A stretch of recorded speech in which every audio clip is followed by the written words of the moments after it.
Kali ini saya akan berkongsi pada cikgu macam mana cikgu nak cetak RPH atau nak buat penghantaran RPH. Okey, klik pada RPH, rekod pengajaran harian. Okey, untuk mencetak seminggu. Untuk mencetak RPH seminggu, cikgu klik pada butang hijau ni, klik cetak. Okey, dia ada dua paparan kat sini. Muat turun maksudnya terus muat turun. Yang kedua adalah papar dulu.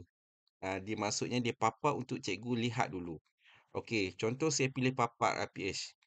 Okey, tunggu dalam berapa second.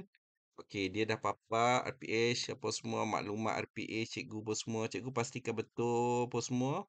Okey, macam kalau panjang sangat, cikgu boleh edit balik. Tengok balik video edit.